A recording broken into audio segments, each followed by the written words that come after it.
Hey, welcome everyone. Thank you for joining us for Notes from the Field. It's a SAGE post-occupancy evaluation of the Flandreau Santee Sioux Tribe Care Center. It's a SAGE webinar presented by Amy Carpenter, Migette Kaup, and Ryan Turner. So at this point, I'd like to invite our panelists to introduce ourselves. I know Amy might be a little late introducing, but Migette, do you want to start us off? Happy to. Good afternoon, everyone. My name is Migette Kaup, and I'm a professor at Kansas State University in the College of Architecture, Planning, and Design, and I'm also the Director of Research for the K-State Center on Aging. Ryan? Thank you, Migette. Ryan Turner, I'm one of the principals at DSGW Architecture. I'm based out of our Duluth, Minnesota office, board certified healthcare architect, and actually currently president-elect for the American College of Healthcare Architects as well, and also sit as one of the chairs of the hospital document for FGI. So I wear a number of hats and happy to be here today. All right, thank you. Amy is in progress of relocating from one room to another, so she's going to jump on just momentarily. But Amy Carpenter is also one of the SAGE POE team leaders, and she's a partner with Design for Age Strategic Advisors. Thank you, Migette. Amy is been a leader for the white paper for how long? I mean, how many years? It's Oh, anyone. over a decade. Yes, it's been so long. So we know she'll jump on in a second here. So my name is Jill Schrader. I am the current SAGE president, and I'm a market sector lead here at Cunningham Architecture, and I work on elderly housing. So this webinar is super special to me to be able to inform everyone of this white paper that SAGE has created on this care center. So it's very exciting. Um, in knowing that too, it's such a special webinar that we're allowing a little extra time. Normally our webinars, if you've joined them in the past, are only an hour long. We're adding an extra 30 minutes if you're able to stay on for that content and to be able to address any questions that we have. So please stay on if you can, and just a heads up on that. So for those of you not familiar with SAGE, we are the Society for the Advancement of Gerontological Environments. It's a membership-based organization representing and promoting collaboration between all disciplines in the senior living industry. SAGE is pleased to present AIA-approved webinars every month, and careful planning of the educational content presented by fellow colleagues in our professional field hopefully gives you some insight into a topic. And with any luck, maybe you do learn something new. That's always our goal. These webinars are free to SAGE members. And if you like what you see in here today and are not a member, please consider visiting our website, sagefederation.org, for information on a SAGE membership. You'll be muted throughout the entire webinar session, but you do have the option to type in any questions by clicking on the Q&A button at the top of the screen. We'll answer those at the conclusion of the session as early as we can when we get to that slide, so if time allows. So if you do have some questions and we're running out of time, please put the question in and we'll respond to them after the fact or get those answers to you. So please give us questions, but keep your questions relevant to the topic that is being discussed. SAGE is an AIA-approved provider, and participants in this course are eligible for 1.5 AIA learning units, and that's because it's an hour and a half long. Please note that you must be registered for and logged into the webinar to receive AIA credit or a certificate of completion. And please make sure that the name that you use to log into the webinar corresponds with the name used for registration. SAGE will report credits earned by course attendees to AIA CES and will provide certificates of completion within 1 week if requested. Laura usually gets those certificates of completion out a day after this meeting. But we'll ask for 1 week, some leeway time.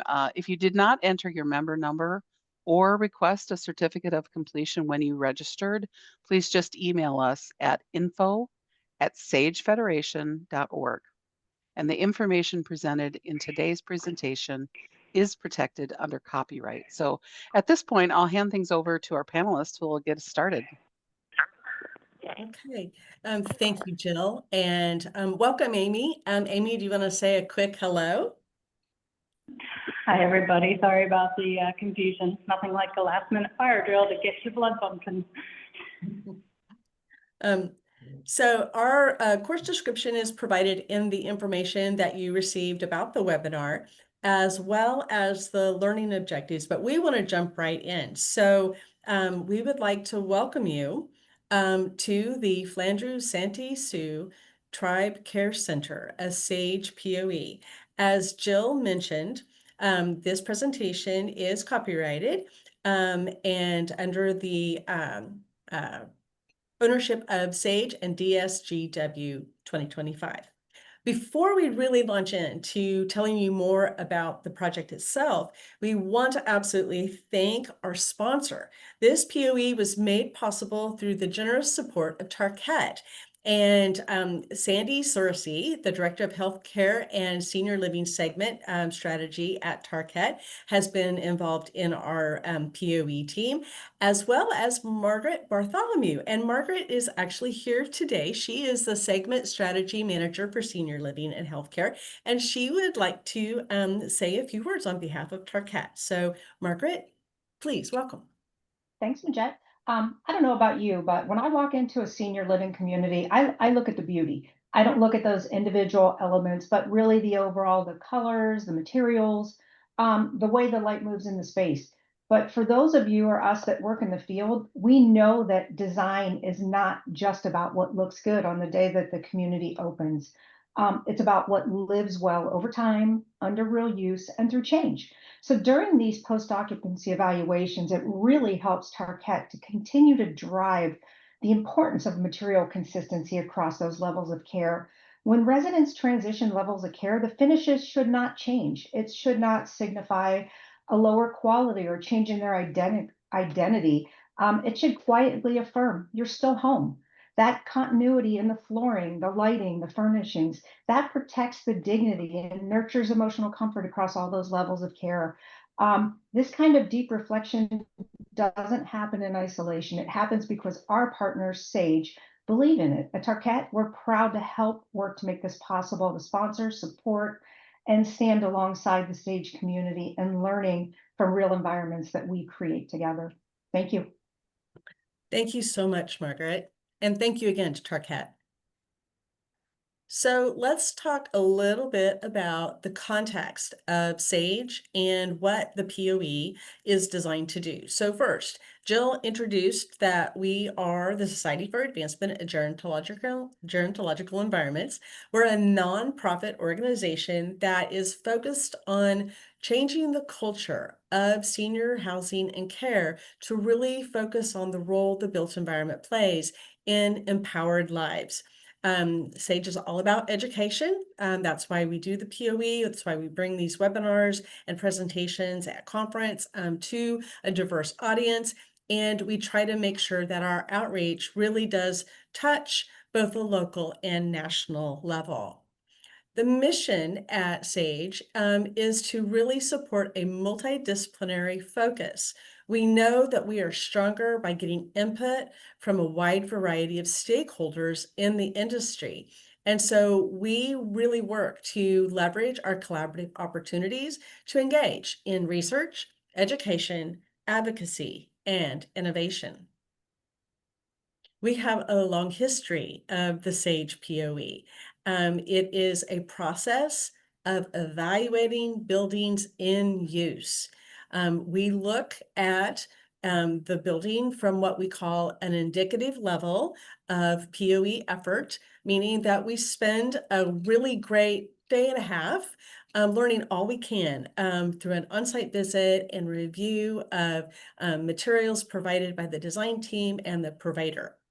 There are other levels of POEs, such as investigative and diagnostic, which obviously would require a lot more resources, but we definitely learn quite a bit by using a really thorough and indicative approach. And we've been conducting these POEs since 1999.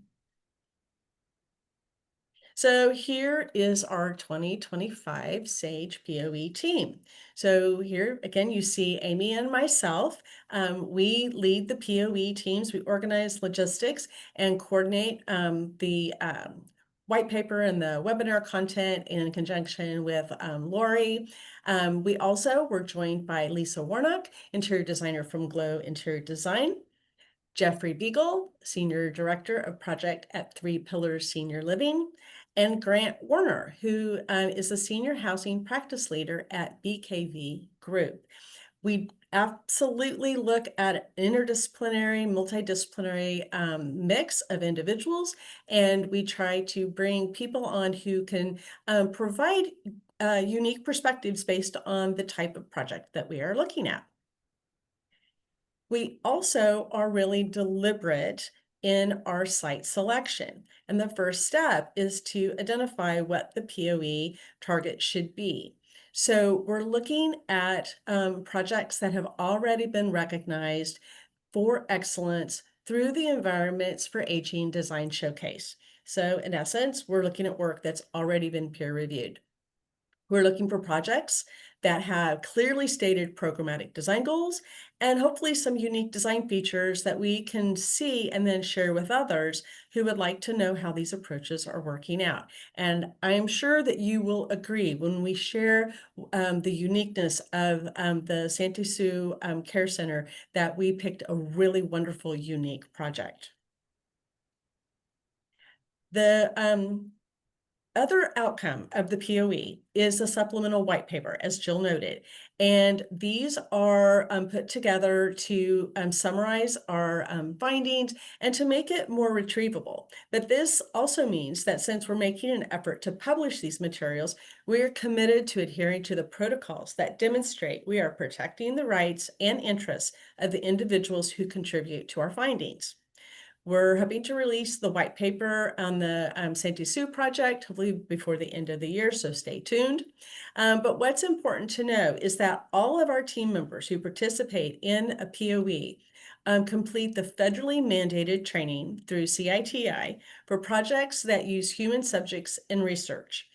Although interviews might seem like an innocent enough method, we all recognize that any resident or staff member who participates should understand that they are under no obligation to speak with us. And if they do decide to not participate, that their relationship with the home or the organization will not be affected in any way. We also have training in knowing how to protect identities of users if they provide feedback that might be considered critical of the setting.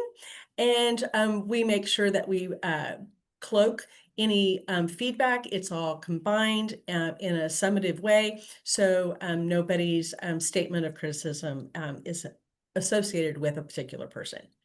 The SAGE POE project is an approved project through Kansas State University's IRB, Office of Research Compliance, and we are reviewed for our POE site and research team on an annual basis.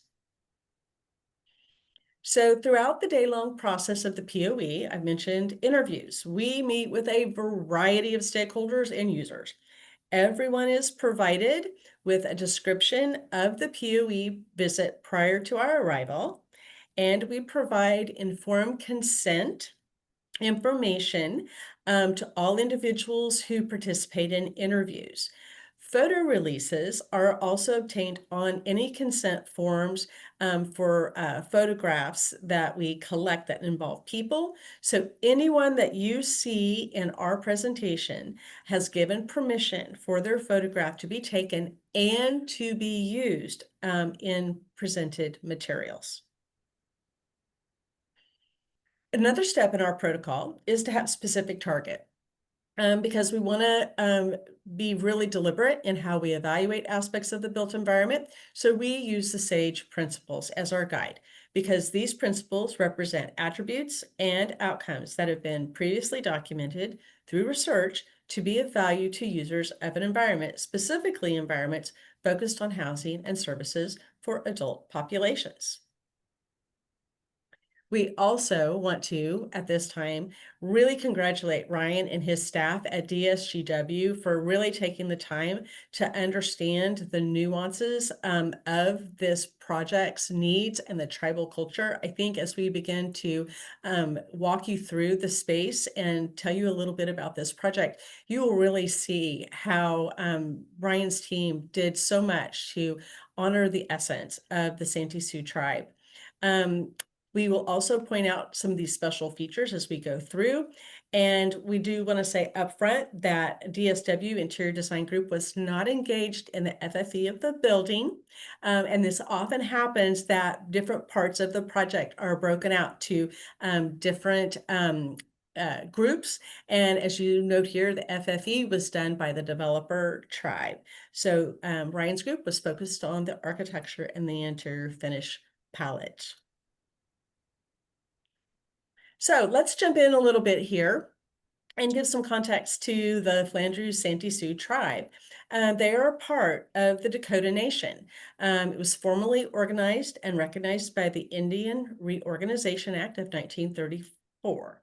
Note the medicine wheel in the lower left. Every tribe has a slightly different orientation, but the 4 basic colors always remain the same. Keep this in mind as you will see this symbol often in the building. The medicine wheel embodies the 4 directions as well as Father, Sky, Mother, Earth, and Spirit Tree, which symbolize dimensions of health and the cycles of life. The reservation is approximately 2,500 acres and only about 423 tribe members live there. A little bit of context on the socioeconomic conditions in this area. The average household income in Flandreau overall is under 65,000, and it has a poverty rate over 18%. Median age in Flandreau is 37 years. Slightly younger for males. And that's going to play out. You're going to hear some information about the population of the care center that helps contextualize that. And the tribe has approximately 736 registered members. Keep in mind that in the Native culture, you take care of your elders. There is some hesitancy to send family here. We noticed that there was no real precedent, no residents or existing staff or operation folks to really talk with about the design process. So we really had to rely on Ryan and the administrator who had just stepped onto the job right after the building was built to really understand how many of the decisions were made. They used the project was developed by an entity with a strong healthcare background. We're just going to put it that way. So as such, some of the decisions that were made that play out with regard to design features or the operational practices still have a little bit of an institutional mindset. And so it was developed as a traditional nursing home for older adults. I think you will really see as we walk through the details that a household model absolutely overlays this in a beautiful way. The building is inspected by both CMS and IHS, and they have to adhere to all state and tribal laws. So this brings in another dimension of regulation. So an example where tribal law differs, they wanted, when I say they, the administration wanted to bring in therapy dogs to visit. Tribal law forbids certain breeds on the reservation. So one of the dogs, the therapy dogs, was actually a pit bull, and that dog could not come in. So there are some additional conditions that kind of play into how the organization operates and the building functions. It's also interesting that the tribe is subject to an enhanced Medicaid funding as a 638 facility. The state Medicaid base rate is about $250 a day, but the enhanced base rate is $1,600, which was an important dimension in the funding stream that was available to the tribe. And we will also point out as we go along some very interesting sustainable design features, because that's also part of the tribal culture. Resident demographics. You must be Native American or a lineal descent spouse to live here. There are a few exceptions made for individuals who have worked, say, for the tribe for over 30 some years. Elders are those who are 55 and older. 18 residents are just under the age of 55, and one resident just turned 28. There is an interesting case mix of individuals who live here at the care center. You see a higher level of care than many long-term care settings, with a lot of wound care, a lot of trachs, and a lot of feeding tubes, because of the nature of the injuries that people come to the care center with. A lot of traumatic brain injury as a result of car accidents and domestic violence, which is unfortunately a common factor in many tribal communities. And so that plays out in the age, and it also plays out interestingly in some of the supportive features of how the design team approached the household model. Interestingly enough, there's also a clear priority of who gets hired, with veterans and Native Americans at the top of the list. We didn't get a completely clear answer on why veterans were most preferred, but we think it might have to do something with the culture of discipline. We also saw a statistic that Native Americans serve in the military more than any other demographic. Note again the colors of the medicine wheel here in the HR logo for the tribe's website. So I'm going to turn it over to Amy, who's going to begin to walk us through the project itself. So Amy? Thanks, Migette, and sorry for everybody for the chaos that happened at the beginning of the session, but I'm settled now. So here you see some of the key building stats. We have 42 private rooms arranged in 3 households of 14 residents each. One household was designated for memory care, but they're not currently operating it as such. And what's interesting to note is this building's been open for 2 years, and they still only have 23 residents, which is 55% occupancy. And if we go to the next slide, Migette, I'm going to have to ask you to point out some of the features that we have here, but there's a lot of cultural symbolism in the building design, and we're going to point that out all along the way. But first, like the whole shape of the site is arranged like the medicine wheel, with the wings of the household wings going off in the cardinal directions. But if we first look at the porte cochere at the bottom of the screen, it actually looks like 3 feathers, which you often see in the native headdress. And then the exterior finishes of each wing were specifically chosen based on the medicine wheel and the symbolic figures of Father Sky, Mother Earth, and Spirit Tree. So the north wing, which is actually west on the slide, is called the blue wing by the staff. And this wing represents Grandfather Sky. They use blue and green siding, and the north direction on the medicine wheel is also red. So the trim, the fascia boards, and the downspouts are all red on this wing. The green wing, which is facing up on this slide, that is actually pointing east, and it represents Grandmother Earth. This wing has green and brown siding, and the trim is a cream color to represent the yellow of the medicine wheel. And then lastly is the tan wing, which points south, and it represents the spirit tree and the connection between the earthly realm and the spirit world. And the siding on this wing is light and dark brown.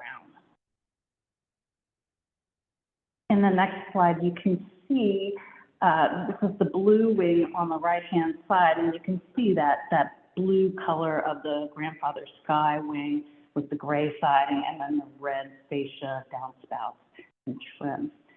And then in the center, we have the center round form that you see there is a multi-purpose room, and we're going to show you that later. You can also start to see the grandmother earth wing on the left-hand side with the green and brown siding. So the Care Center is only 18 miles from the Pipestone National Monument, which is where Pipestone, or it's also known as Catlinite, where that is quarried. The quarry is a sacred space in Native culture. Only Native Americans can actually draw the rock from the earth here, and it's only quarried by hand. And Catlinite is a really soft red rock, and it's primarily used for making ceremonial pipes. And these pipes are important to the Native American cultures, and they say that it's as important to Native Americans as the cross is to Christians, if that gives you some idea. They believe that the smoke rising from the pipe carries their prayers up to the Creator. And the decorations on the pipe are all different, but they have special meaning. You can see on the top right the colors of the medicine wheel in the carvings of the pipe. On the bottom right, they have 4 grooves, which represent the 4 winds. And make note of the silver inlays that you see on the top left. This is seen often, and it's sometimes 1, 2, 3, or even 4 bands. And this was the inspiration that DSGW took for some of the decoration on the building.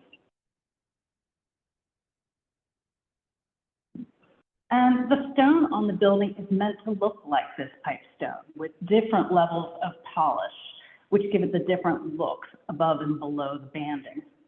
Also note the silver T decorations. Migette, if you could point them out, the silver T decorations above the windows. And this is meant to represent the decorative silver inlays that we found on the peace pipes. Lastly, note the center post at the porte cochere. This has the 4 carved notches with the colors to represent the 4 winds and the colors of the medicine wheel. And then in the background of the, on the left-hand side, you start to see the blue wing again with the blue and gray siding and the red trim. And here's the layout of the wings. Again, at the bottom of the page is the main entrance, and there's kind of a central spine that has all of the administration and back of house areas. And then we have the 3 household wings radiating out from that center spine and pointing in the cardinal directions of the medicine wheel. What they found was that because they had a much younger population than they anticipated, and they have a lot of domestic abuse survivors, they're actually able to separate genders by wing, whereas they originally thought that they were going to have higher levels of care on one wing and lower levels of care on another wing. And then the tan wing was originally designated for memory care, but they've decided that they're going to just create another level of living and integrate the memory care residents in with everybody else. The entry lobby is shown here. When you walk through the front door, you come into this voluminous space, and behind the reception desk, you see more of that pipe stone looking stone treatment. The ceiling, if you take a close look, the wood pattern there and throughout the building is on the diagonal, and that's meant to represent the fletching of arrows. I thought that was a pretty clever technique there. One comment we heard from the staff was that they really liked the use of natural materials throughout the building, but the one thing that they just didn't like were what they called the Game of Thrones chandeliers in the lobby. who knows what people are going to react to, right? And then one of the things that we noticed throughout the building was a real lack of artwork. And it was really very evident here.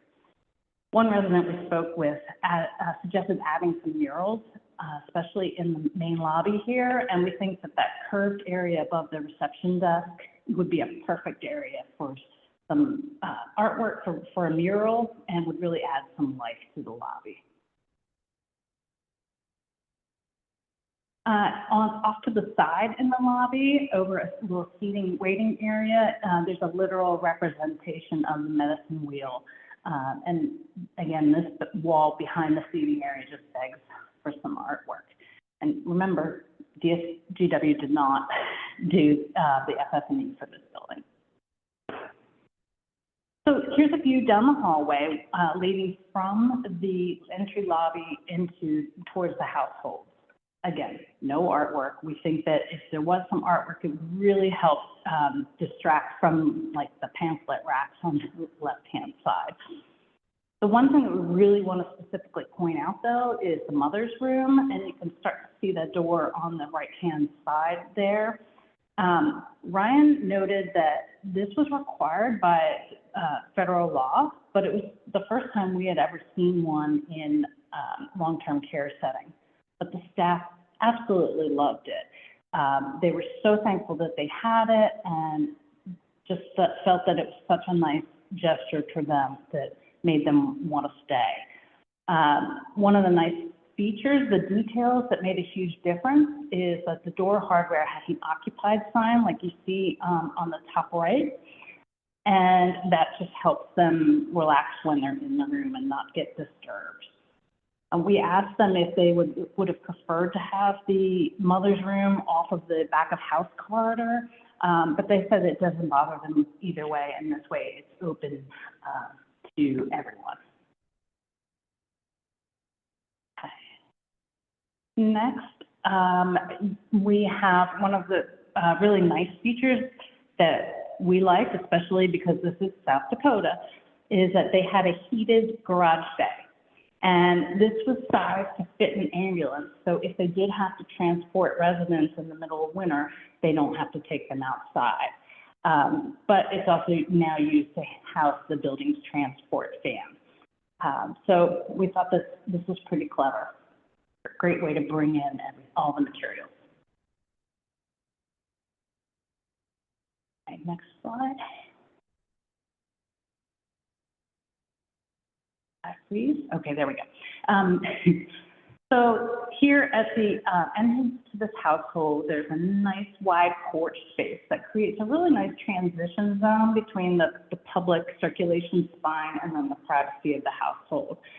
The dark wood of the ceiling makes it feel lower, even though it's really the same height as the main corridor, but it just gives you that kind of enclosing feel. And again, it has that diagonal wood treatment, like the fletching of arrows. If you look really closely, you can somewhat see the faint blue tone on the walls inside the house. It's very subtle, and it almost looks off-white depending on where you are in the household, but unfortunately, this was the same saturation color level for all the other households. So it was meant to be more of a wayfinding cue, like you are here in the blue household, but it just wasn't strong enough.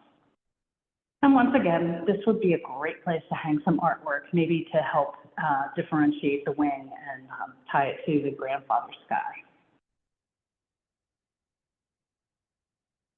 And did we mention that they have bunnies?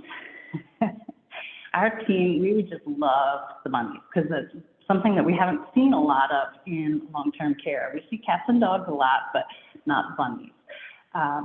Cassie, the executive director, said that they couldn't have cats or dogs because of the open kitchen and that would be a problem for infection control. They couldn't have any sort of animals that would be near the preparation areas. Now, I think that this is probably one of the nuanced differences that comes with all the overlay of different tribal laws and all the different regulatory agencies that they have here, because we haven't heard about that in other household models. They have dogs and cats freely roaming around.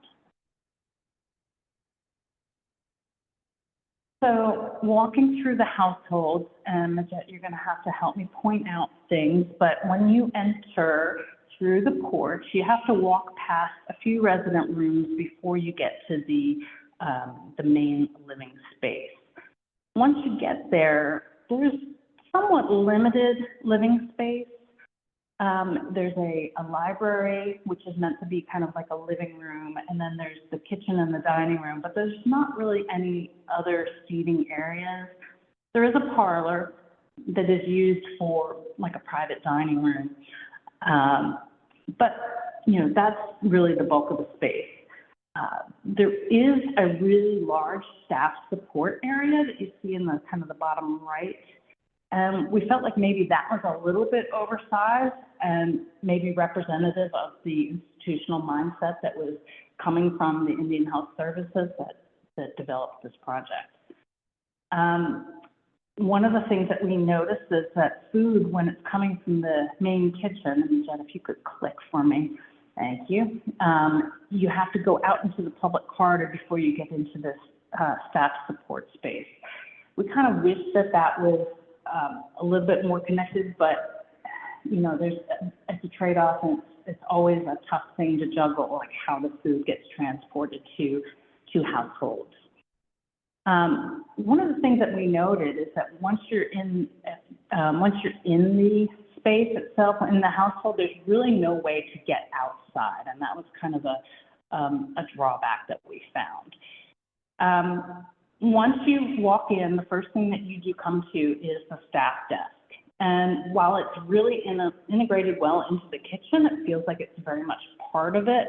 It still feels very institutional. We kind of wish that it was tucked away a little bit more, and that the computer monitor and the trappings of work and like things hanging on the wall, that was a little bit more hidden. The door to the left that you see, that enters into the med room. And then if you look back the other way, there's a really large kind of hallway space that's unused. And we felt that since living space in the household it seems a little bit small, maybe this space could have been integrated and activated a little bit better. Maybe we could have an activity table and some bookshelves on the wall. You know, if it was maybe planned out a little bit better, we wouldn't have the fire extinguisher and AED that could maybe be moved around the corner, so we could get some shelving that would hold some games and puzzles. But again, this wasn't the architect's job to do the fit out. So, you know, we can speculate all day long. In the kitchen, I want to note the nice decorative ceiling treatment. Ryan noted that this was meant to evoke a dream catcher, which is a very common Native American symbol. We really liked how it brought the ceiling down and helped, you know, distract from what would otherwise been just a very plain flat ceiling.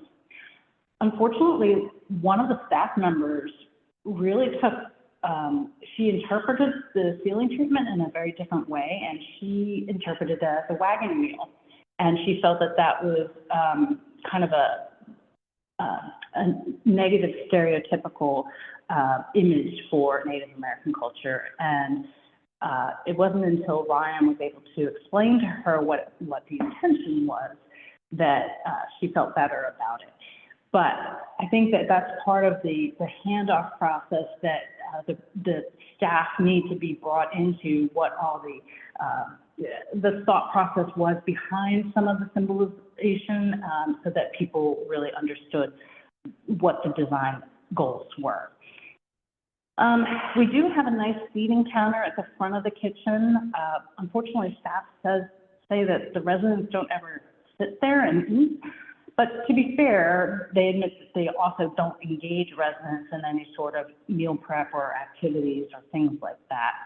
And additionally, there's a very large sneeze guard that goes across the whole front of the counter, which really makes interaction with the staff a lot more difficult.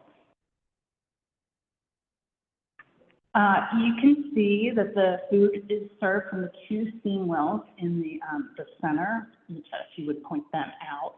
And then the overlarge sneeze guard comes all the way around that area.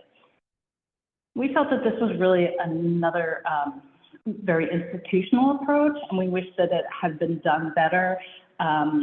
But also note that there is no cooktop in this kitchen. There's no stove or oven. And that means that aside from the microwaves, they really have no way of preparing food on this household kitchen.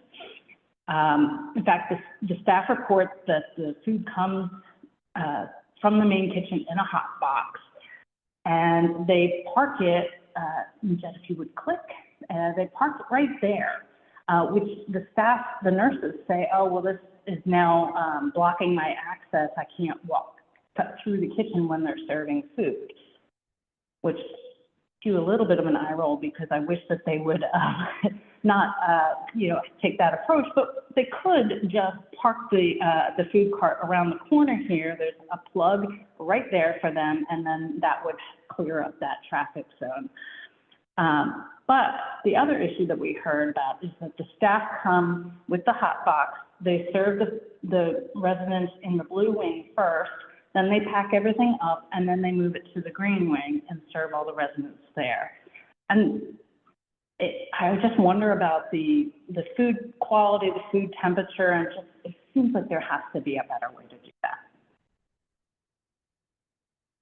All right. And then this is the kitchen. There's some things that we noticed that, like the sink, it looks like it really wanted to be located at the cabinet to the left. You see how that's a lowered counter level, and all the paper towels and the soap is right there. We're not quite sure why it wasn't. I think Ryan may have said that, indicated that his drawings did call for it to be on the left-hand side, but it wasn't installed that way. And then the dishwasher right next to it, it's not being used because the executive director just doesn't like it. She doesn't think that it can get the dishes clean enough. So all the dishes are brought back to the main kitchen to be washed, and then brought back to this kitchen to be put away in the cabinets. This takes a lot of staff time, and I can't help but wonder if there's a more efficient way to do that. The other thing is that if the sink and the dishwasher were moved over, it would make enough room to get a stove in there, and maybe food could be cooked to order right on the kitchen. And I guess, Ryan, if you're still, if you're able to unmute, was that something that was in your existing plans and was value engineered out, or? So as I dug into it, the location of the sink, you're correct. We initially had intended that it be where you said, or where you pointed out, and the ability of the serving kitchen to be used, by residents. We had some pushback from staff, and yes, some of those components were value engineered out, specifically the range and the oven, and we also had some pushback from AHJ's, frankly, saying that, what, if you can put a meatloaf in that oven, it's going to be grease-laden vapors. You got to kick in all the hoods and all the rest of it. So again, once that conversation happened with the AHJ, we came to the conclusion that it was going to be a value engineering exercise at that point. Mm-hmm. Well, I wish I could have steered you or helped you out there, because, and maybe this was done before we got the codes passed to get those lesser hoods being used, but maybe for the next project we can talk. Okay, and then if you go around the corner, the kitchen just keeps on going. It wraps around the hall, wraps around the corner into the hallway, and purportedly this is to provide a space for residents to access and to be able to get snacks and drinks and things like that. Yeah, unfortunately, what we're finding though is that what they installed is not really the most residential friendly. First, they have this large commercial coffee brewer, and it's problematic for a few reasons. First, the taps are too high for somebody in a wheelchair to reach. And second, the coffee is typically too hot and can be really dangerous for the residents to access on their own. And the manufacturer wants coffee to be brewed at 180 degrees and held at 140 degrees. Now, the executive director wants the coffee to be brewed at 140 and held between 110 and 120, which would definitely be safer for the residents, but the manufacturer says that would void the warranty. So we're in this whole catch-22. Next, in the middle there, we have this large water and ice dispenser. And generally, this is really great. And it's something that is needed, but the one thing that always gets missed is the filter.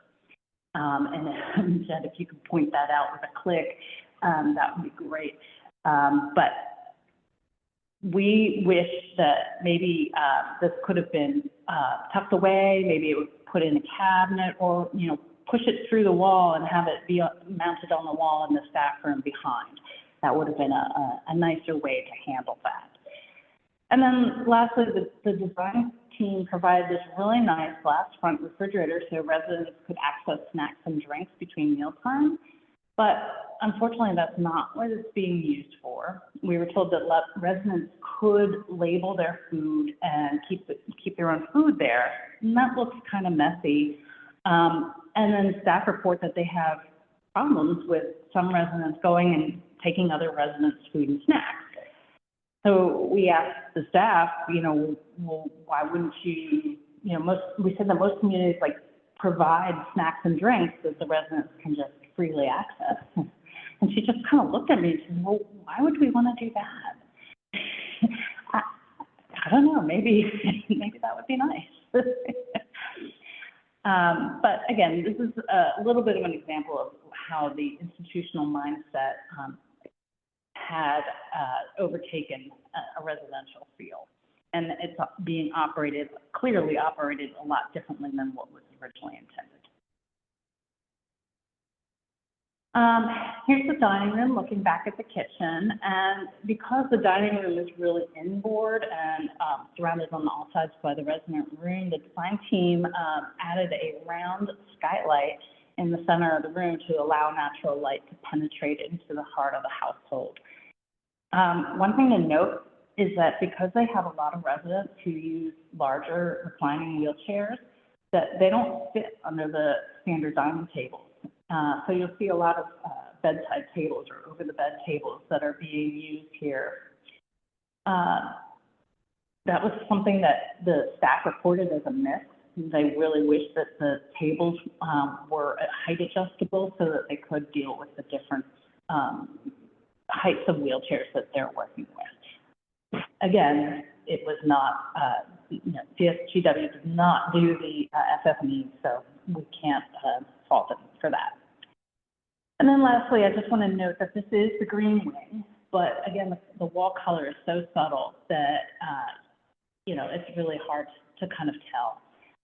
And there's no wall artwork. Again, that would really help liven up the space, but also the stained woodwork and the heavy trim around all the doors and the medicine cabinets doesn't really leave a lot of room for artwork.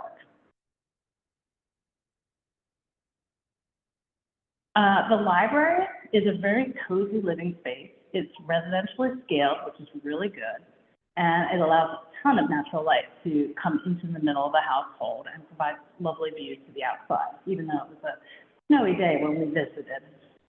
The original plan had doors coming out from that library space. Somewhere along the way, those disappeared, though. But considering how important the connection to nature and to the earth is for Native Americans, we really wish that they had that easy access out to the courtyard. And we were also really dismayed that the staff was using this space to park their medicine cart and the blood pressure machine and things like trappings of institutionalism instead of returning them to the med room, which is right across the hall. The one thing I do want to point out in here is that the fireplace, again, has a stone that's meant to look like catlinite. And if you look at the decorative silver metalwork above the mantle, Again, this ties back to the ceremonial pipes. And what I thought was really interesting was that one of the staff members thought that these were meant to be dragonflies. And dragonflies hold a lot of symbolic meaning in Native culture. Tribes see them as symbols of change and the ever-evolving nature of life. Some believe them to be the messengers from the spirit world. So either way, it seems like it's a really fitting symbol to be used here. We noted that they have a lot of activities that the residents could easily access on their own, and likely as a nod to the younger than expected resident profile, yep, they have a PlayStation console here. The resident rooms are all single occupancy. They all have their own private bathroom with a shower, and they have these really nice deep window seats. They have a lot of different options for lighting that allow the residents to customize the lighting level in their own space, which is really great.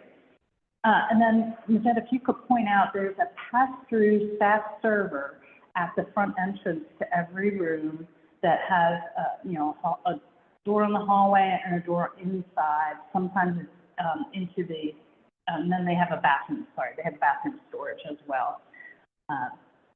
The room on the left that you see is a bariatric designated room, and there's one of those on every wing.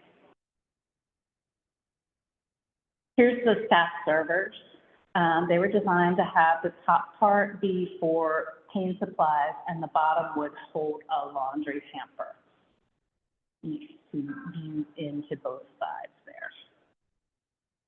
Now, the staff servers do pose a few challenges. First, because of where they needed to be located, it really pushes the memory boxes far away from the unit entrance, which somehow defeats their purpose. And secondly, the natural wood and the really thick wood trim around the staff servers make them really visually dominant. We almost wish that they had a smaller trim and maybe that it was painted to match the wall so that they would disappear a little bit more.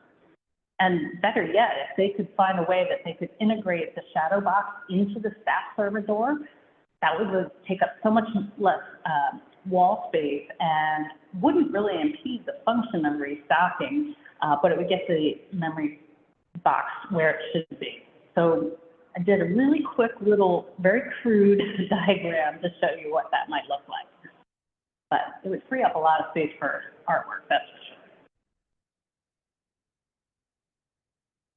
And then on the next slide, I really always love to see how residents decorate their memory boxes, but this community has some pretty interesting and different displays. You can see that one guy was very much a gambler and liked his Miller Lite, and the other one was like a lot of cats. So most of the resident rooms had both a wardrobe, a freestanding wardrobe, and a closet, which gave them a lot of storage potential. Again, I mentioned that they had layers of light, different lights that they could turn on and turn off, including recessed ceiling lights, sconces, and a bedside lamp. One of the things that we heard that a lot of the domestic abuse survivors needed to keep the lights on all the time, just for their personal comfort. So having those different levels of lighting available that they could customize to their needs really made a big difference for them. And then the one thing that we really loved the bay window, and the detail was, the detail was great. They could have used it for a seat. They could use it for personal display of objects. One resident said that she uses it for all of her plants. The one thing that we liked about it is that it had this side window that really allowed a wider view. But we thought it was a little odd that in some rooms that the extra window was on the side that couldn't be seen from the bed. It would have been a lot nicer if you could have gotten a wider view when laying in the bed instead of looking at the wall. I don't know, Ryan, if this was a value engineering thing again, or if it was a specific design issue, or if you want to comment on that. Sure, happy to. So the intent of that window is that, that you can increase the quality of a space by having light come in on more than one side. And what we intended there also was if somebody was sitting there, we didn't want them to be able to see into the side window of the next bay. So all of them are oriented in the same direction. So even if those rooms are, let's say the plumbing is back to back, we have the windows all facing the same directions so that they can maintain privacy between them. Okay, got it. Well, that makes sense. I get that. The one other thing that we noted was that the windows were not operational, like you couldn't open them up. And we were told that this was a specific design choice because of COVID. We think that maybe it was a choice made early in COVID when there wasn't as much understanding about how to control it. But the residents really made it very clear that they wished they could open up the window and get some fresh air. Okay, so the bathrooms were really well appointed. They were a little plain, but that's okay. But we would have liked to see a little bit more contrast between the base trim and the floor. And while you can't see it in the picture, they used flush valve toilets. We really would have preferred if they used a tank type toilet to make it feel more residential. But again, I think that was influenced probably by the Indian Health Service and what they knew from coming from a hospital background. There isn't a lot of room to lay out things at the vanity. We wish there was maybe a little bit wider there, but there's a full height storage cabinet right behind them when you're standing at the sink, and that's a really nice feature to have.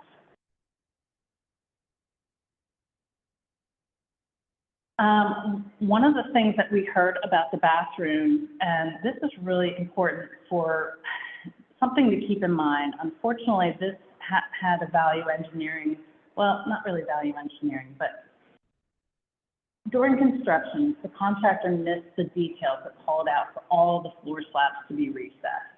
And by the time it was caught, the owner decided not to have the contractor fix their mistake, which would have required cutting out all of the bathroom slabs and repouring them. So this resulted in a raised transition between the bedroom and the bathroom.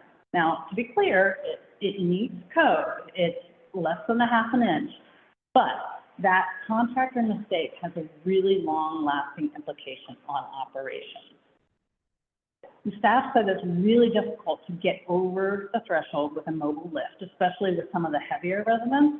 And there's just, because of the way that you have to angle into the bathroom, there's just not enough room to build up momentum to get over that bump. And one resident, they actually had to have them switch to a bedside commode because they just couldn't get them into the bathroom in enough time. And that's a huge, huge issue. And again, this is not Ryan's fault, but it was a choice that was made. The other implication of this mistake by the contractor is that there's no sloping in the shower. So the water just easily runs into the rest of the room. Staff noted that it's especially a problem in the bariatric rooms because it has a wider shower, so there's more room for it to flow out. So this is just one area that you have to pay such close attention to in the field and make sure it's really carefully and point arrows at it in your drawings. Yes, it's really costly to fix if it's done wrong, but the operating issues are, I think, far more costly. This is a image of a bariatric room. This room is particularly used for training. When I walked in here and I saw the person in the bed, I nearly jumped out of my skin, but bariatric rooms are the only ones that have overhead lifts, and it runs from the bed all the way into the bathroom. This is great. Originally, the design was to have every single room have these lifts, but value engineering took place and they had to get rid of them in all but the bariatric rooms.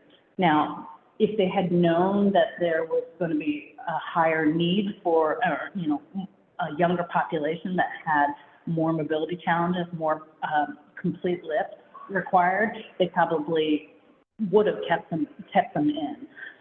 but they have to deal with what they have now. The other thing with the lift, and I think this is mostly because where this project is located, is that it's really difficult for them to get service. There's only one service rep that has to come from Florida, so they have to basically pay $4,500 to service the lift every single year. That's a lot. So if you are going to specify lifts, and especially if somebody is going to try to switch out or value engineer the lift, like if the contractor wants to substitute a different lift, please make sure to check if they have service options that are close by. Okay, so let's go back out of the households. There are two more spaces that we want to highlight for you. The first is the multi-purpose room, which is conveniently located just outside all of the households. I also want to point out the doors to the courtyard. It's really nice that there's this wide glass wall that lets a ton of natural light into the corridor and lets borrowed light come into the multi-purpose room. But we noticed all of the door control boxes on these doors, and when we asked about it, the staff said that while this is the only access point to the courtyard, the residents aren't able to go out there by themselves, which is disappointing, especially given the Native American culture that is so tied to the land and the outdoors. The executive director did say that she's working on that. They're trying to add in gates to help make the courtyard fence a little bit more secure. So hopefully they'll be opening that up soon. And the next is the multi-purpose room, and this is really a room where the pictures just don't do it justice. There's such a wonderful experience when you're in that space, and it's not only the main activity room for the building, it's used for so many different events and ceremonial occasions, so it's really fitting that there's so much symbolism that's really worked into the design. First, the obvious thing is that it looks like a teepee. It's meant to evoke the feeling of a teepee. With the skylight at the top, it represents the hole at the top of the tent to let the smoke go out. There are 4 windows that you see in the lower left. They are oriented towards the cardinal directions, and each one of those windows is a different color to represent the colors of the medicine wheel. They use gray here instead of black, but I think it still works really well. The flooring is linoleum, and it has an intricate star quilt pattern, and the star quilt symbolizes protection on their journey through life. The 8 points of the star represent 4 stages of life, which is infancy, youth, maturity, and old age. And it also represents the 4 cardinal directions. The one thing that we did wish is that there was more light up in the cone of the room, because it felt a little dark. Of course, we were there on a kind of a gray day, but it did feel a little bit dark. And then we wish that they had a little bit more sound control, sound absorption. They do have SCC panels located up in the dome, if you can see it between the ribs of the poles, but they needed a little bit more down at the lower level where people's voices are. One of the most important ceremonies that takes place in this room is smudging, and this is done every Monday. Sage is burned in these abalone shells to ritually cleanse the residents and the building, to dispel negative energy and to restore balance. One resident said that the smudging ceremony is like praying. Now, usually regulators frown upon lighting things on fire in nursing home buildings. So the design team had to work really hard with both the regulators and the fire marshal, everybody involved, to assure them of the importance of this ceremony and try to find a way to make this happen in the building. And this is, I think, a stroke of genius that they were able to do this. So the multipurpose room is zoned separately so that they can turn off all the fire alarms and the sprinkler system during the ceremony. So they do this every Monday and probably a few other times during the month. Now, when a resident passes, though, their room has to be smudged, and this has a much more involved process. The fire alarm, the sprinklers, the HVAC system, and the whole household have to be shut down in order to allow the smudging to be done. But I think it's great that they found a way that they could make it happen at least weekly in one of the spaces. Another thing that takes place in the multipurpose room are lessons in the Dakota and Lakota languages for the residents. And unfortunately, U.S. government policies in the late 1800s and early 1900s forced Native Americans to assimilate and wiped out a lot of the use of the traditional languages. So many of the current residents didn't even learn the language when they were being raised. So I think that's really great that they're bringing it back and teaching it back. So another area where regulations and tribal culture doesn't quite fit is that the Native American culture really, the use of tobacco is ingrained in their culture.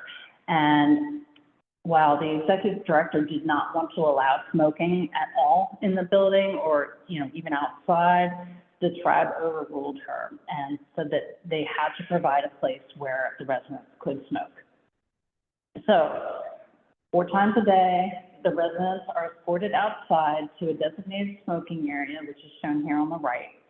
And each household is, has to go out there individually, and while there, the residents have to wear a special smoking apron to protect their clothing and themselves in case they fall asleep, or or if an ember just happens to blow off.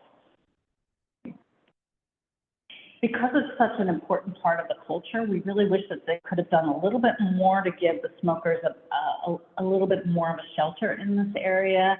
I know it's a tension point between, health and tribal culture, but it would be nice to give them a little bit more protection. And then another interesting cultural aspect that we found out about is the use of tobacco as an offering, that they offer tobacco up to their ancestors as a sign of gratitude and respect. Now, this was an offering plate that was actually just left out, and I think you can hopefully see the little bits of cigarettes and tobacco that are scattered on the plate. Different tribes have different customs, and one local tribe believes that the tobacco has to be sprinkled outside at dawn. Because the community is kind of locked down, residents can't access the courtyard on their own, that makes it almost impossible, but at least they allow them to put out these offering plates. Okay, thank you. Right, Debbie. Yeah, so we're going to quickly summarize here and talk about some of the major lessons that we learned. And I would say the first one was that the population dynamics and the heavy care case mix would have benefited by keeping all of the overhead lifts. That was one thing we heard from the staff when they were moving individuals around, and especially in tornado drills, that became a real trick, trying to make sure that all residents could be moved to the area of storm shelter safely and effectively. The second was that the household kitchen design and food service delivery is still evolving. As we talked with the dietary staff and the administrator, they saw distinct possibilities and opportunities to advance to a more integrated food delivery service. And this was actually being really pushed heavily because of the unique population characteristics. Some of their younger residents are up at very early hours of the night and morning, and they want food. And they were responding to those food requests when the main kitchen was locked down was becoming more challenging. So I think there's probably some important and exciting changes happening there. Clearly, access to outdoor spaces to support resident autonomy is really something they're also trying to reconcile here. And it also implicates staffing patterns, because if staff have to stop what they're doing to escort residents just to go outside, it does really create a strain on what the staff need to be able to respond to in other aspects of their job. So definitely some opportunities there to merge some operational practices with some really opportunistic environmental features. Big successes. All the private rooms, tremendous benefit, especially because of the resident profiles and the ages. I think you're going to see this more and more with projects that come out. Residents, individuals who move into care communities still want to have control over their own space. And so we really saw the benefit here. And of course, it has implications for square footage and costs. But again, it's where we kind of balance the long-term operational benefits for the one-time investment in quality space. The scale of the households has allowed for gender groupings that's really been beneficial for especially the women. It's primarily the women who've got a lot of PTSD from domestic violence. And this has allowed for comfort and a sense of security that can be organized by having a household that is gender designated. And this was a real win for them. The design of the HVAC system and the multi-purpose room, as Amy noted, that really respects those regular ceremonial activities, was also a huge win. And again, I'll swing back around to some of the contradicting things that we saw. So like we can only have bunnies because cats and dogs can't be in food preparation areas. Well, their kitchens, they weren't prepping food. So we were kind of scratching our head going, okay. And likewise with things like managing food vapor and those things, working carefully with the AHJs to kind of carefully negotiate those sensitive points and balancing obviously the risk with the long-term rewards that people are really looking for as they need higher levels of housing and care. They don't want to give up the qualities that really resonate with home. So even though this building was designated as traditional elder long-term care, this proves that the household model can really work well and is flexible enough to work for a changing circumstance. So even though the design team had to work with individuals from a hospital framework who were really thinking that this was going to serve elders, the design has been very versatile. Kudos to the design team for learning and understanding as much as they did about Native American culture. They really worked on a lot of symbolism into the design. The details are really lovely. They really create some nice layering, and they provide opportunities, as Amy mentioned a number of times, to layer in more art that is contextually and culturally appropriate. And I think they have a lot of great ideas about that. And hopefully in the future, they have worked in a few more of those murals that many people were pointing to as opportunistic. There are a lot of really special details in this project, but as Amy also highlighted, this project shows how important the CA phase is to some of those in the moment sorts of decisions where you weigh those trade-offs. Do we make it right like it needs to be, or do we just keep marching forward? That's never an easy conversation to have, and it's never an easy thing to try to balance. But one of the reasons that we do these POEs is to help people understand the unintended consequences of what decisions might lead to. So that really is something that we think is a value to everybody who is looking at making those cost control decisions. And I guess the other thing that we, learned through this project talking with staff was the perceptions of the risk aversion and infection control versus managing just regular old daily quality of life, and regular old daily life comes with a few risks. You know, occasionally we're going to stub our toe and we pick ourselves up and we go it again. So this is something I know that we look at carefully in senior housing, especially for higher levels of care. But we also have to remember, what is it that we want when it's us?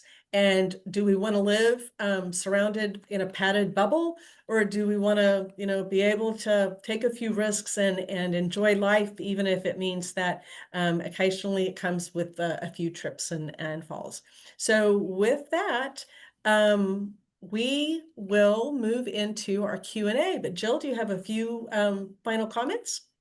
I do, but first, thank you so much, Migette, Amy, and Ryan. So, seriously, thank you so much for the presentation. This does conclude the AIA CES education portion of the course, but we're not done yet. As Migette, you just asked. We do have a few minutes to go through some questions that you may have, and you should see a Q&A button at the upper left-hand corner of your screen. So just click on that and type in your question, and let's go through those. So first off, we do have a question that we'll start with, let's see. Actually, Jill, Go why don't we through let this. Ryan speak about anything that he wants to share that we talked about. Absolutely. Actually, most of these questions are for you, Ryan, just to give you a heads up on this. So, but yeah, before we go through the questions, let's see if you could speak on behalf of the architectural effort you have provided and give us some perspectives from the design team. Sure. Absolutely. No, I'm happy to just mention a few things. First and foremost, the opportunity is still there. We're fortunate to have a continuing relationship with this tribe and doing multiple projects with them. And we, kind of politely ask every year, is there anything budgeted for artwork? So we're still trying to complete that part of the project with them, and hopefully be able to assist them with providing murals and other things that were recommended here. So stay tuned. I hope we can still do that for them. The other piece, I know we only have so much time, but I really am going to say we're proud of the work that was done on the outside of the building. And we had a native landscape architect, Ron Melchert from the Oneida Nation, who was responsible for all of the spaces that you saw within that kind of circular site, including a veterans memorial that I thought was really well done, a pergola, a screen house, some gazebos and other seating areas, so that hopefully, as operationally they allow more residents to navigate that space, they can take advantage of those things and have that connection that Amy pointed out to the land. But I do want to be respectful of people's time and the questions they might have. So I'll maybe just leave it at that and see what folks are inquisitive about. Thank you, Ryan. The first question is, an on-stage and off-stage layout was referenced at the overall plan slide. Can you provide some insight on what that references and what benefits that an on and off stage might provide? I'd be happy to. Is there a chance that we could go to that slide of the overall plan? I can point it out. I'm not sure who's going to control the slides. Migette. Working on it. Thank you, Migette. You betcha. So yes, we're very intentional about wanting to make sure that we were deliberate about separating the onstage and offstage traffic, so that family, residents, and folks that would be, I'll say, on stage had a very different, path to travel and experience from, deliveries, staff, and people that would be off stage. So if you see the two vertical corridors shown here, kind of on either side of that multi-purpose room, going from the entry up to that multi-purpose room, the left side is really on stage. That's where family and residents would navigate and travel. On the right side is off stage. That's where all the administrative offices, deliveries, mechanical spaces, kitchen access. So we're trying to hide as many of those institutional or items that would be wouldn't be considered residential in nature, from the residents, including as much of the cart traffic and things like that. So that's what we really intended here, is that off stage is to your right, on stages to your left, so to speak. Hope Okay. that answers the question. Thank you. I think it does. In early design development, what decisions or conversations around having a full commercial kitchen were driving decisions to include this as to simply designing full kitchens for each household, as Amy and Migette were noting, as we see as so many other household models? It was what we had heard is just operationally, they were frankly nervous about being able to staff the facility. As was mentioned, this was the first long-term care facility in the community. They didn't have, a previous one or a frame of reference here. So something new to them. And they were worried about being able to find the qualified staff to do that initially. That was at least the message that was communicated to us. So it became more of a central hub kitchen with the serving kitchens in each of the households. And again, as you heard, those were finessed along the way as well. And maybe not, how we would recommend it. Like Migette had mentioned also, I'm also encouraged to hear that that's evolving. And as the staff becomes more comfortable, hopefully performing those duties, I'll say they'll do more of that actively out in the households versus having it all take place in the central kitchen. All right. Next question is, because the end decision was to have gender-based occupancy in each household, do the men all dine with the women together, or are each dining in their own household? And then are the women part of the ceremonies happening in the core space as well? I can answer part of that. As far as I know, all of the ceremonies are, I'll say, co-ed. I don't know of any segregation, separation for that activity. I'll just be honest, the separation of gender within the facility was news to us. It wasn't something that was discussed during design. So the case mix, as Migette said, we had information, demographics, we had what we call population health data, and some of the community health needs assessment information that we mined to look at the potential population. We didn't do the feasibility study. There was another consultant that did that, but even so, had not heard that we had unexpectedly seen that the average age was much lower than we anticipated, and that, like Migette said, the cares were at a much higher level. And the gender, that gender part of the equation is also something that was unexpected. Amy, it looked like you had a comment on this. Yeah, they found that because it's a much younger population, that they kind of wanted to separate them to avoid any late night hijinks, so to speak. And also, because there's a lot of domestic abuse survivors, there was a fear factor there that they felt it was better to separate the sexes. Sure. Thank you. Thank you both for answering. Since this is a single level community, why aren't there doors to the exterior courtyards provided in each resident room? Maybe Ryan, you can explain or talk about that. And again, Amy did a great job of explaining how I'll say we went to bat, wanted to have access for residents to the exterior spaces that we spent so much time designing.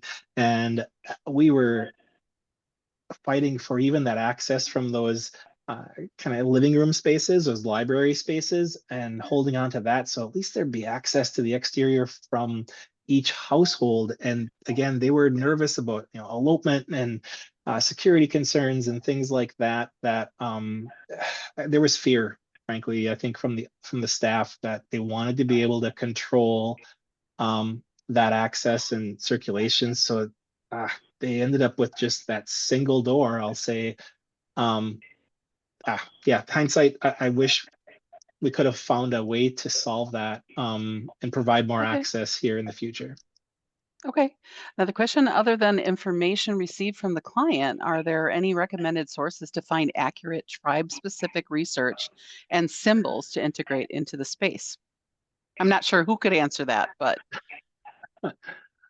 I'm going to let Ryan do it. I will say we work with a lot of tribes all over the country, and I don't think that I can really point you in the direction of one specific source. It really is locally, kind of grassroots driven, in my experience.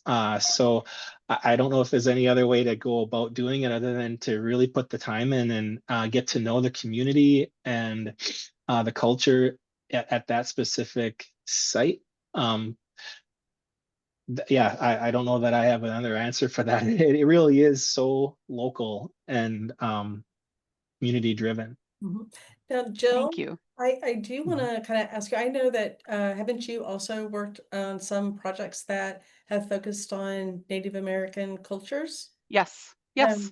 So, and the reason I kind of chime in here is I know the source of that question. It happens to be a design student who's interested in doing she's looking research at designing Oh, senior care for Native American. And so I think what she's looking for is like, how would she be pointed in the right direction?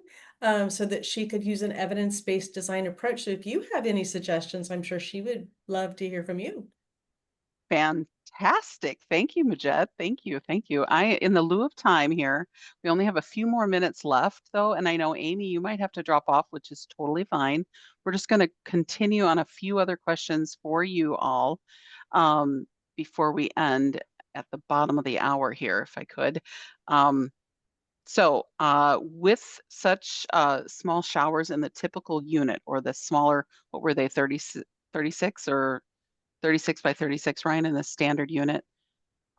Did you find that these are indeed being used by the elders who live in the care center, or are they going to a central tub room? From what I've heard so far, they are being used. Yes. Okay. Yeah. Yeah. We got a sense from the staff that they really appreciated being able to handle bathing individually for residents. They do have a tub room that obviously if someone wants a whirlpool bath, and they are using it, but the private bathrooms were something that both the staff and the administrator said was a real positive. One last question, if there's time here. What were the discussions in early design phases regarding the decision to not include a robust therapy program? Uh, Mm. we actually have space designated for that and had picked out the equipment and treatment rooms and had room for staff there. And again, operationally, it was decided they were not going to provide that. So they turned that space actually into additional office space. I would again hope that in the future they can still activate it. And whether it was strictly reimbursement driven or again, whether they didn't have the staff for it, I don't know specifically, but we actually had planned for that space initially towards the entry, just to the, I guess, left as you come in, Yeah. was where it was intended. One of the pieces of feedback that we did get from the administrator was that if you noticed in some of the initial slides, we noted that they are Medicaid eligible, but Yeah. not Medicare. And oftentimes those rehab services are heavily Medicare reimbursement. And so that contributed to the decision to back off of providing that rehab therapy. Okay. Wonderful. All right. Well, thank you all for joining us today. And thank you, if Amy's still on, thank you, Amy, and thank you, Migette and Ryan. Thank you for sharing your time and expertise. So in just a minute, you'll be prompted to fill out a course evaluation survey. We'd appreciate hearing your thoughts on today's session. And also all webinar registrants will receive a link to the recording of today's session via email. And within a few business days, you'll see it all happen, if not right away. Lori will be sending that to you. So on behalf of SAGE, thank you so much for joining us. Hope to see you at the next webinar.